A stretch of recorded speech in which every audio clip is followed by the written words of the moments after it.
This is the Phoenix broadcast, season 1, episode 1. Look, I'm not here to inspire you. I'm here to tell the truth about what survival actually does to a person. Most of us didn't heal our way into adulthood. We adapted, and adaptation looks functional from the outside while quietly costing you your body, your truth, your joy, your voice. This season starts at ground zero, not spiritually, but biologically.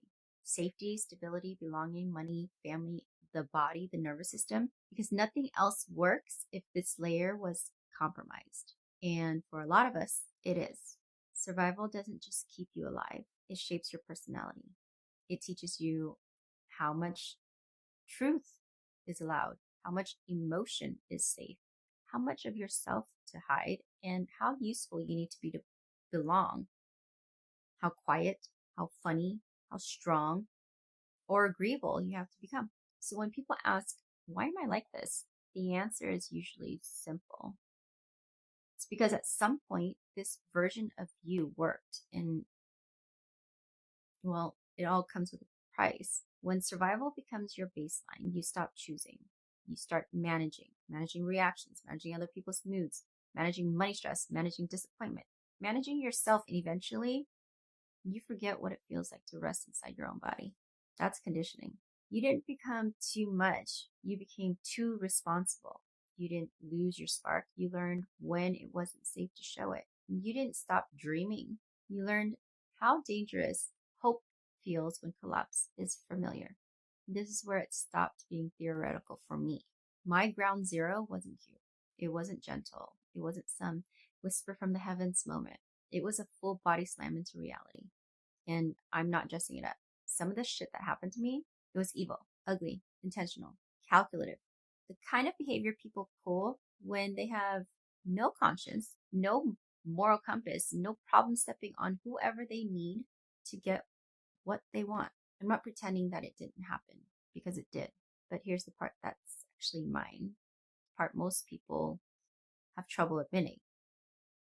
It didn't all fall apart because other people were shitty. It fell apart because I ignored every single possible obvious sign telling me to get the fuck out. And I saw things I didn't want to see.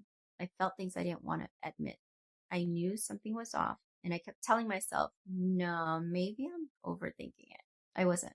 I was underresponding. I gave trust too fast. I stayed too long. I forgave too quickly. I accepted explanations that were basically insults to my intelligence.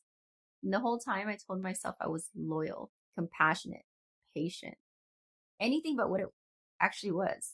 It was me abandoning myself.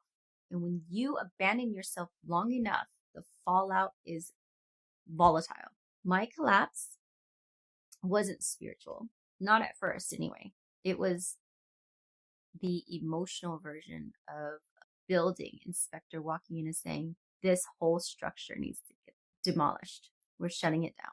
Ground zero hit because I stretched myself beyond capacity while pretending it was normal. And the worst part, I thought I could handle it. I thought I could fix it. I thought things would magically get better if I just gave more. It didn't. Everything exploded at once because that's what happens when you refuse to be honest with yourself.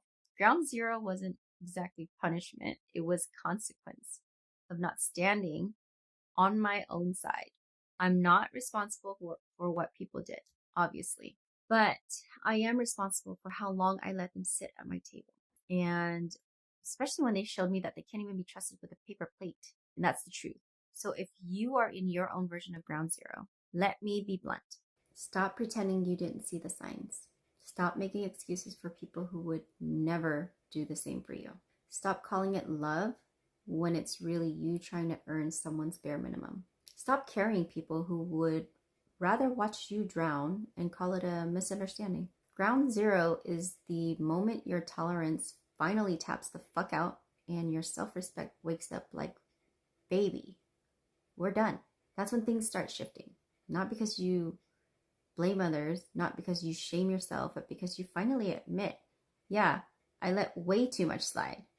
And once you get honest about that, you don't go back. This season isn't about blame. It's about naming reality without flinching. Because you cannot rebuild a foundation you refuse to look at. You don't rise by pretending you weren't shaped by fire. You rise by integrating what the fire taught you without letting it keep running your life. A phoenix isn't someone who bounced back. A phoenix is someone who collapsed, told the truth about it, and stopped romanticizing resilience, stopped calling endurance a personality, and rebuild with choice instead of fear. It's no magic, no bypassing, no performance, just honesty with courage over time. This broadcast isn't here to fix you. It's here to give you language to what you already feel but haven't named yet. Because the moment you can name a pattern, you're no longer trapped inside it. So if your life technically works, but your body feels tired, guarded, or just blah, the season is for you. We start at ground zero. We rebuild from what's real. And we stop pretending survival was noble when it was just necessary. This is the Phoenix Broadcast, Season 1. That's where my story actually begins.